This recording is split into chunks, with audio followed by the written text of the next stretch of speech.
कभी stock market का chart देखकर सिर चकराया है कि भाई ये हरी और लाल लाइनें, ये सब ऊपर नीचे आखिर चल क्या रहा है? तो बस आज इसी पहेली को सुलझाते हैं।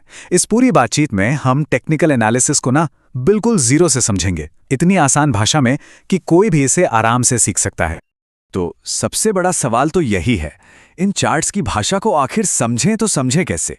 पहली बार देखने में तो ये किसी सीक्रेट कोड जैसा ही लगता है ना? बट सच बताऊं, ये उतना भी मुश्किल नहीं है। तो चलिए साथ मिलकर इस कोड को डिकोड करते हैं। तो चलिए शुरू करते हैं। देखिए, सीधे चार्ट्स की गहराई में उतरने से पहले एक बहुत ज़रूरी बात समझ लेते हैं। वो ये कि मार्केट को देखने के ना दो बिल्कुल अलग अलग चश्मे हैं, दो अलग नज़रिए। पहले इन दो तरीकों को जानते हैं।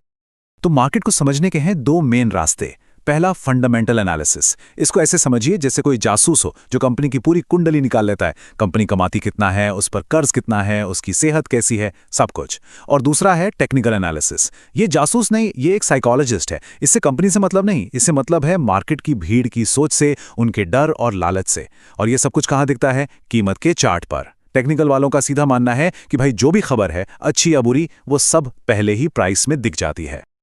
चलिए अब दो बड़े जरूरी शब्द समझते हैं। पहला है लॉन्ग जाना। इसका सीधा मतलब है खरीदना, मतलब उम्मीद है कि कीमत ऊपर जाएगी, सिंपल। लेकिन दूसरा वाला मजेदार है शॉर्ट करना। इसका मतलब है बेचना, इस उम्मीद में कि कीमत नीचे गिरेगी। अब दिमाग में आएगा कि जो शेयर अपने पास है ही नहीं, उसे बेचे कैसे? अरे इसी को तो शॉर्ट सेलिंग कहते हैं। इसमें होता यह है कि शेयर उधार लेकर बेच दिया जाता है और जब कीमत गिर जाती है तो उसे सस्ते में खरीदकर वापस कर दिया जाता है। मतलब ये मार्केट के गिरने पर भी पैसा बनाने का तरीका है। तो अब चलते हैं टेक्निकल एनालिसिस के बिल्कुल दिल में, यानी कि चार्ट्स पर। अरे ये सिर्फ हरी लाल लाइनें नहीं हैं, ये तो एक कैनवस है जिस पर हर सेकंड, हर मिनट खरीदारों और बेचने वालों के बीच की लड़ाई की पूरी कहानी पेंट हो रही है। किसी भी चार्ट को देख लीजिए, उसके सिर्फ दो ही बेस होते हैं। एक खड़ी लाइन जिसे वाई एक्सिस कहते हैं, वो हमें प्राइस यानी कीमत बताती है, और एक लेटी हुई लाइन जिसे एक्स एक्सिस कहते हैं, वो हमें टाइम यानी समय बताती है। बस और कुछ नहीं, ये सिर्फ ये दिखाता है कि टाइम के साथ साथ कीमत ने कैसा सफर तय किया है। ठीक है, तो चार्ट का बड़ा फ्रेम तो समझ आ गया। अब जरा लेंस निकालते हैं और जूम इन करते हैं इसके सबसे छोटे पर सबसे ताकतवर हिस्से पर, जिसे कहते हैं कैंडलस्टिक। हर एक कैंडल अपने आप में एक पूरी कहानी है, तेजी और मंदी की, उम्मीद और डर की। तो सवाल है, ये कैंडलस्टिक आखिर है क्या भला? इसको ना एक टाइम पीरियड का रिपोर्ट कार्ड समझिए। ये हमें चार सबसे जरूरी चीजें बताती है। प्राइस खुला कहां पर? ओपन। उस टाइम में सबसे ऊपर कहां तक गया? हाई। सबसे नीचे कहां तक गिरा?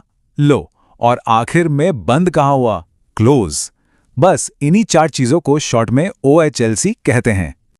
अब आते हैं इन कैंडल्स के रंगों पर। अगर कैंडल हरी है तो इसका मतलब है कि खरीदारों यानी बुल्स की जीत हुई। प्राइस नीचे खुला और जोर लगाकर ऊपर बंद हुआ, इसे कहते हैं बुलिश होना। और अगर कैंडल लाल है तो मतलब मैदान विक्रेताओं यानी बेयर्स ने मार लिया। प्राइस ऊपर खुला और बिकवाली के दबाव में नीचे आकर बंद हुआ, इसे कहते हैं बेरिश होना। अब कुछ खास कैंडल्स से मिलते हैं। ये देखिए, ये है मारूबुजू। इसकी बॉडी कितनी मजबूत और बड़ी है, और ऊपर नीचे की वो जो पतली डंडियां होती है ना, जिन्हें विक्स कहते हैं, वो तो हैं ही नहीं। ये कैंडल मार्केट में एक तरफा पावर दिखाती है। अगर हरी मारूबुजू है तो मतलब खरीदार फुल कंट्रोल में है, और अगर लाल है तो समझो बेचने वालों का राज है। ये कंफ्यूजन नहीं बल्कि एक क्लियर डिसीजन का साइन है। और अब मिलिए इसके बिल्कुल उलट डोजी से। देखिए इसकी बॉडी कितनी पतली है या है ही नहीं। ऐसा इसलिए क्योंकि प्राइस जहां पर खुला लगभग वहीं आकर बंद हो गया। ये कैंडल खरीदारों और बेचने वालों के बीच एक टाई मैच जैसा है, कोई नहीं जीता। और जब भी मार्केट में ऐसा कंफ्यूजन होता है ना, तो ये अक्सर किसी बड़े तूफान के पहले की शांति हो सकते हैं। इसीलिए ट्रेडर्स इस पर पैनी नजर रखते हैं। तो एक अकेली कैंडल को पढ़ना तो आ गया, लेकिन रुकिए, एक अकेली कैंडल पूरी कहानी कभी नहीं बताती। असली तस्वीर देखने के लिए ना हमें जूम आउट करना पड़ेगा।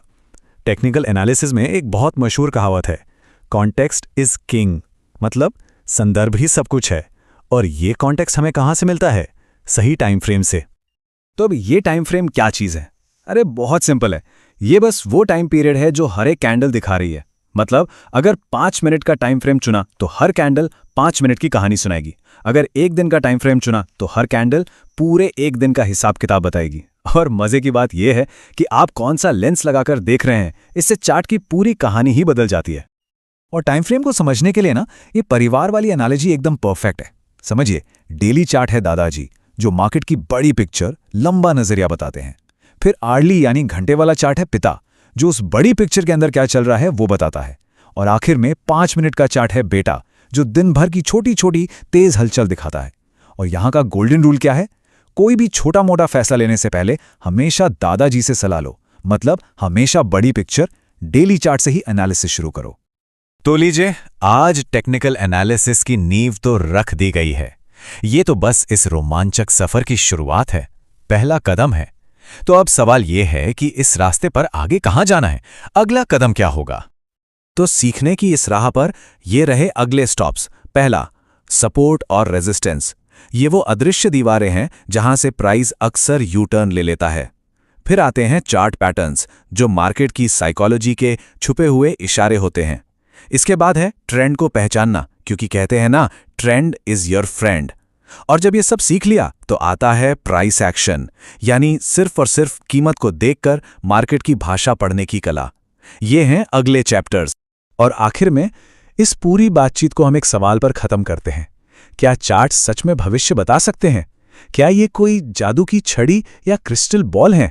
देखिए, इसका कोई हाँ या ना में जवाब नहीं है, लेकिन शायद इसी सवाल का जवाब ढूंढने का जो सफर है, वही इस चीज को इतना रोमांचक बनाता है। तो सीखते रहिए।